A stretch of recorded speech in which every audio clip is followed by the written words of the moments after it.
तो hey guys, कैसे हैं आप लोग? होप सो बढ़िया होंगे। आज हम लोग लेके चले हैं केमिस्ट्री का चैप्टर नंबर 2 12th क्लास का, जिसमें आज हम लोग पढ़ेंगे। उसका चैप्टर है बिलियन। बिलियन को इंग्लिश में बोलते हैं क्या? सॉल्यूशन। क्या? चलिए, तो सॉल्यूशन सबसे पहली बात आती है, ये सर बिलियन होता क्या है? तो बिलियन किसे बोलते हैं, इसके घटक कौन कौन से होते हैं, बिलियन कैसे मिलके बनता है? तो सबसे पहले दो या दो से अधिक, सबसे पहले हमने एक पात्र ले लिया जिसमें हम बिलियन को भरने वाले हैं। आगे सबसे पहले आप याद रखिएगा कि दो या दो से अधिक शुद्ध पदार्थों के समांगी मिश्रण को, दो या दो से अधिक शुद्ध पदार्थों के समांगी मिश्रण को क्या कहते हैं? बिलियन। समांगी मिश्रण से तात्पर्य उनका एक रस हो जाना। अब बात आएगी एक रस क्या होता है। जैसे हमने यहाँ पे ले लिया, ये था हमारा पानी को बोलते हैं, जल को H2O, और इसमें हमने मिला दिया NaOH, सोडियम हाइड्रोक्साइड, NaOH मिला दिया। तो जब ये दोनों मिल जाएंगे तो ये आपस में मिक्सचर हो जाएगा, तो ये आपस में मिल जाएंगे, तो इसको बोलते हैं एक रस होना। ठीक है, तो सबसे पहली बात आई बिलियन किसे कहते हैं? तो दो या दो से अधिक, इसमें हम और कुछ भी मिला सकते हैं, जैसे यहाँ पे हमने HCl भी मिला दें। तो दो या दो से अधिक शुद्ध पदार्थों के समांगी मिश्रण को क्या बोलते हैं? बिलियन बोलते हैं। बिलियन समांगी मिश्रण से तात्पर्य होता है उनका एक रस हो जाना होता है। ठीक है, बात चलिए इसको यहीं ख़त्म करते हैं। अब बात आती है कि बिलियन के घटक कौन कौन से होते हैं। बिलियन के दो घटक होते हैं। सबसे पहले बिलियन को हम दो घटकों में बांट सकते हैं। सबसे पहले इसको हम लोग बांटेंगे बिले, और दूसरा होगा अपना ब्लैक। अब बात आती है बिले और ब्लैक होते क्या हैं सर? तो जैसे कि हमने अभी एक बिलियन बनाया हुआ था, जैसे इसमें मैंने अभी क्या किया, ये यहाँ पे H2O था, पानी था, इसमें हमने NaCl कुछ मात्रा में मिला दिया था, NaOH मिला दिया। चलिए, NaOH सोडियम हाइड्रोक्साइड को मैंने H2O में मिक्सचर कर दिया, तो ये क्या बन गया? एक बिलियन बन गया। ठीक है, अब बात आती है बिले और ब्लैक होगा क्या? तो सबसे पहले आप याद रखिए, बिलियन का वह भाग होता है जिसकी मात्रा क्या होती है? कम होती है, अर्थात वह भाग जिसको हम मिलाते हैं। सबसे पहले तो ये पानी था ना, इसमें पहले तो H2O भरा हुआ था, उसमें हमने क्या मिलाया? NaOH। तो वह भाग जिसकी मात्रा कम होती या फिर हम उसको मिलाते हैं, तो उसको क्या बोलते हैं? बिले। ओके, इतनी बात समझ में आई। दूसरी चीज़ आती है ब्लैक। अब ये ब्लैक क्या होता है सर? तो बिलियन का वह भाग जिसमें ब्लैक को मिलाया जाता है या जिसकी मात्रा अधिक होती है, तो उसको बोलेंगे ब्लैक। तो इसमें क्या हुआ? H2O क्या है? ब्लैक है, और बिले क्या है? NaOH। तो बिले और ब्लैक मिलके बनता है बिलियन। तो इसके दो घटक हो जाते हैं, एक होता है बिले, दूसरा होता है ब्लैक। अब हम बात करते हैं इनके बिलियन के प्रकारों की। बिलियन के प्रकार, बिलियन तीन प्रकार से बनेगा। चलिए हम लोग इसको साथ लेते हैं। अब यहाँ पे हम लोग कुछ उदाहरण लिखेंगे, जैसे यहाँ पे आ जाएगा बिले, सेकंड रहेगा ब्लैक, और यहाँ पे एक हम लेंगे बिलियन। अब हम लोग डिफाइन करेंगे, यदि बिले ये हो, ब्लैक ये हो, तो बिलियन क्या बनेगा? आप बताइएगा। जैसे कि मैंने यहाँ पे ले लिया बिले, ये क्या है? गैस है, गैस। तो आप बोलेंगे सर मिला काहे में रहे? तो सबसे पहले हम गैसीय ब्लैक में पढ़ेंगे। अगर हम गैस में गैस को मिलाते हैं, तो आप बताइएगा कौन सा बिलियन बनेगा? उदाहरण बताइएगा उसका। तो गैस में, यदि गैस में गैस मिल रही है, तो सिंपल सा उदाहरण हो गया वायु, या गैसों का मिश्रण भी आप बोल सकते हैं। जो बिलियन बनेगा वो वायु बन जाएगी। सिंपल सी बात है, वातावरण में बहुत सारी गैसें होती हैं, तो उसमें से गैस में गैस मिलती है, तो ये एक वायु बनती है। एक उदाहरण ये हो गया। अब दूसरा आपने बोला गैस मेरे पास पहले से है, अब आप बोल रहे हैं इसमें द्रव मिला दिया। तो आपने देखा होगा कि जो वायुमंडल होती है, जब भी बारिश होती है, तो उसमें क्या आ जाती है? पानी के कण और उसकी बूंदें, तो उससे क्या बन जाता है? जल वाष्प। तीसरा फिर मैंने गैस लिया, अब इसमें मैं ठोस मिलाया मैंने, ठोस। अब आप बताइए उदाहरण क्या होगा, कमेंट बॉक्स में कमेंट कीजिए, उसका उदाहरण क्या होगा। जल्दी जल्दी जल्दी सोचिए, जल्दी सोचिए। अरे यार देखो, जब हम गैस में ठोस मिलाते हैं तो आपने देखा होगा जब हवा चलती है तो गैस, उसमें कुछ धूल मिट्टी आदि के कण उड़ने लगते हैं, तो यहाँ पे धुआं, आपने देखा होगा जब भी धुआं उड़ता है, धुआं होता है तो क्या होता है, वो गैसीय फॉर्म में होता है, उसमें कुछ कण होते हैं। आपने देखा होगा जैसे कि ये है, ये यहाँ पे दिया जल रहा है और मैं यहाँ ऊपर कुछ रख देता हूँ, यानी अपन ने कोई एक प्लास्टिक का ले लिया, तो यहाँ से जब भी धुएं के सामने ऊपर करेंगे तो यहाँ पे एक ब्लैक टाइप की पॉलिश टाइप की जम जाती है, तो वो क्या कण होते हैं, वो कण जाके वहाँ पे उस पर ऐड हो जाते हैं।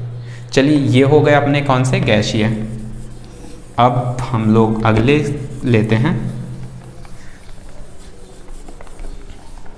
इनमें क्वेश्चन बनता है, अगर सामने से क्वेश्चन आता है, किस किस टाइप के क्वेश्चन बनते हैं, आपसे बोला जाएगा कि आपके लिए गैस है, गैस में ठोस मिला दिया, आप एक उदाहरण बताइए, तो आप बोल सकते हैं धुआं।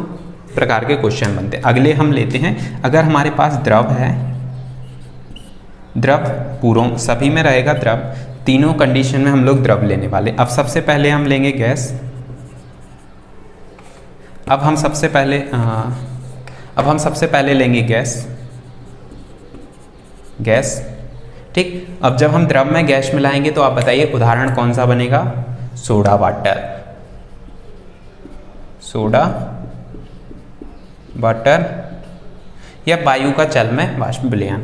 जब हमने द्रव था उसमें गैस, आपने देखा होगा सोडा बॉटल या जो भी आप लोग थम्स अप लेते हैं तो उसमें क्या होता है, द्रव होता है, उसमें उसके अंदर गैस भरी होती है, तो वो एक उदाहरण है द्रव का गैस में विलयन, गैस का द्रव में विलयन, गैस का द्रव में विलयन, ठीक, एक हो गया। दूसरा अब हम क्या करेंगे, द्रव, द्रव को द्रव में मिलाया, आप डेली लाइफ में देखते हैं जैसे कि अल्कोहल का जल में विलयन, अल्कोहल जल में मिला देते हैं, या दूध या पानी का विलयन, एक अपना इसका उदाहरण हो जाएगा। तीसरा आता है ठोस, इसका उदाहरण लिखेंगे आप, अल्कोहल,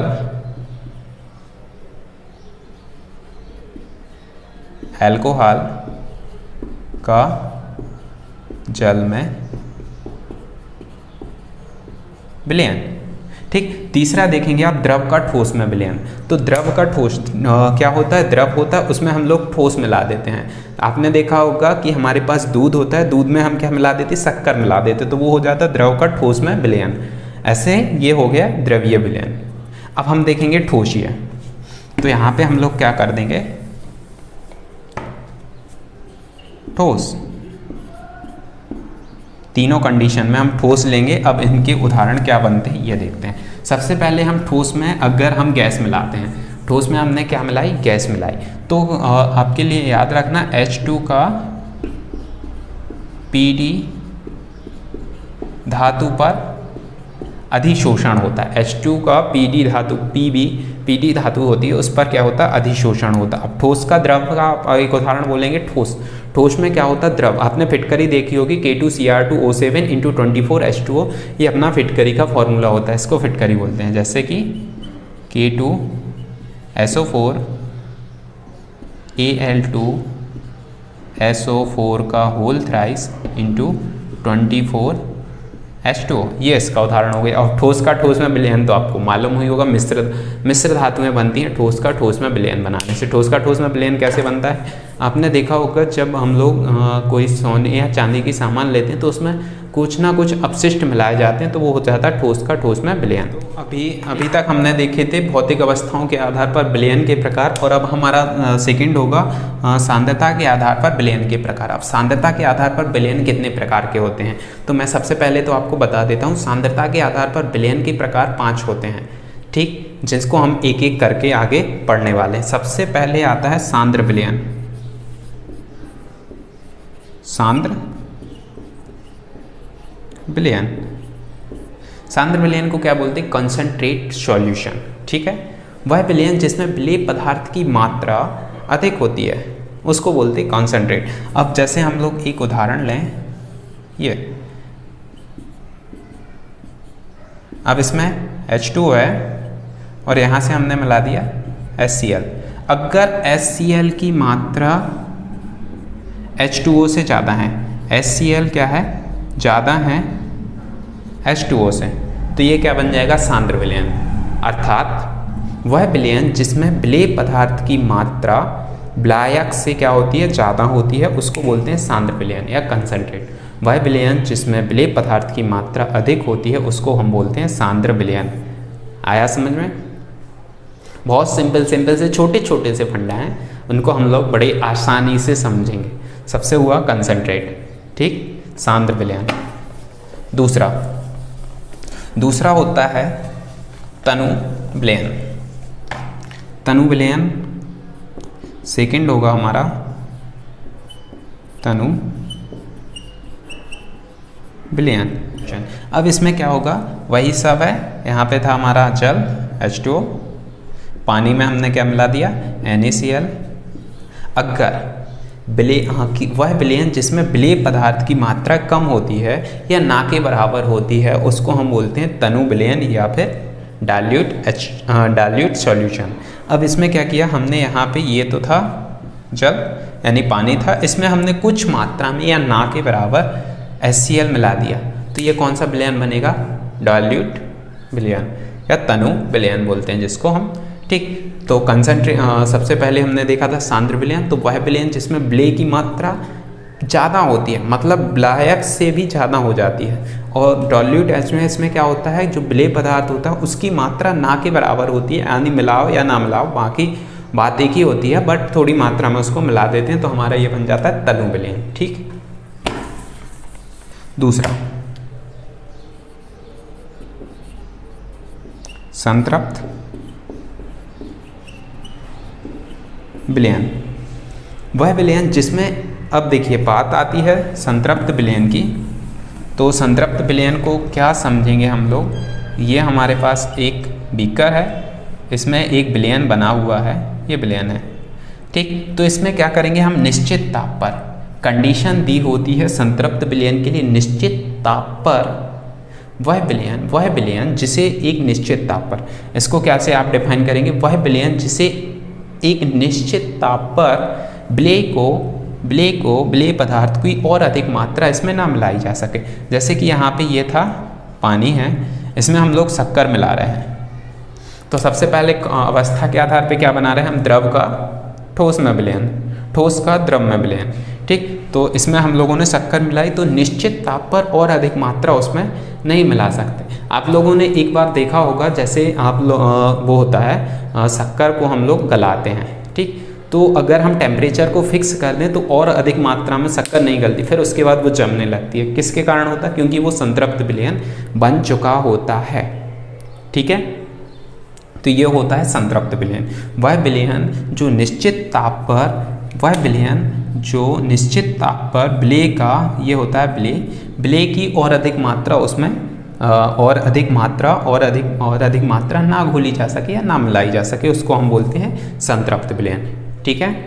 अब तो ये हो गया हमारा संतृप्त विलयन। दूसरा है असंतृप्त विलयन, तो ये उल्टा हो गया, वह विलयन जिसमें विलेय पदार्थ की मात्रा और अधिक मिलाई जा सकती है, तो उसको हम बोलते हैं असंतृप्त विलयन, उसको हम बोलते हैं असंतृप्त, जिसमें और अधिक मात्रा मिलाई जा सकती है।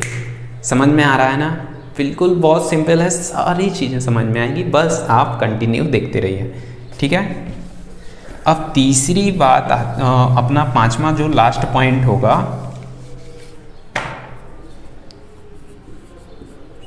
अति संतृप्त विलयन। अति संतृप्त विलयन, तो वह विलयन जिसमें विलेय पदार्थ की मात्रा संतृप्त विलयन से अधिक एवं असंतृप्त विलयन की तुलना में कम होती है, अति संतृप्त विलयन कहते हैं। एक बार फिर से देखिएगा, वह विलयन जिसमें विलेय पदार्थ की मात्रा संतृप्त विलयन से अधिक एवं असंतृप्त विलयन से कम होती है। संतृप्त विलयन से अधिक, एक मिनट, संतृप्त विलयन से क्या होती है, अधिक एवं असंतृप्त से कम होती है, ये क्या कहलाता है, अति संतृप्त। संतृप्त विलयन से अधिक एवं असंतृप्त विलयन से कम होती है, तो अब इसको कैसे डिफाइन करेंगे, आपने देखा यह अवस्था कैसे मिलती है, ये अवस्था मिलती है कोई भी अपना विलयन है उसको अचानक से ठंडा कर दें तो ये हमारे लिए अति संतृप्त की कंडीशन मिल जाती है इसको। चलिए तो आज की वीडियो में केवल इतना ही। हम लोगों ने इसमें दो चीज़ें पढ़ी। सबसे पहले विलयन क्या होता है, विलयन की हम लोगों ने इसमें क्या क्या पढ़ा, हम लोगों ने इसमें पढ़ा सबसे पहले विलयन क्या होता है, नंबर दूसरा हम लोगों ने पढ़े विलयन के घटक कौन कौन से होते हैं, विलेय और विलायक। हम लोगों ने इसके अंदर देखा कि इसकी अवस्था के आधार पर विलयन के कितने प्रकार होते हैं। तो हम लोगों ने कितने प्रकार देखे थे, 3 3 6 तितर का 9 केस हमने देखे थे अवस्था के आधार। फिर इसके बाद हम लोगों ने देखा क्या, फिर हम लोगों ने देखी सांद्रता के आधार पर विलयन। सांद्रता के आधार पर विलयन 5 प्रकार के होते हैं। सबसे पहले शुरू हुआ था कैसे, सांद्र विलयन, तनु विलयन, संतृप्त विलयन, असंतृप्त विलयन एवं अति संतृप्त। तो आगे हम पढ़ेंगे हेनरी का नियम। और आगे आपके लिए वीडियो का नोटिफिकेशन के लिए आप क्या कीजिएगा, सब्सक्राइब कर लीजिएगा हमारे चैनल को, बेल आइकन को प्रेस कर दीजिए और प्रेस करके ऑल पे सेट कीजिए ताकि हमारी अगली सभी वीडियो का नोटिफिकेशन आपके पास पहुंचता रहे। चलिए तो धन्यवाद।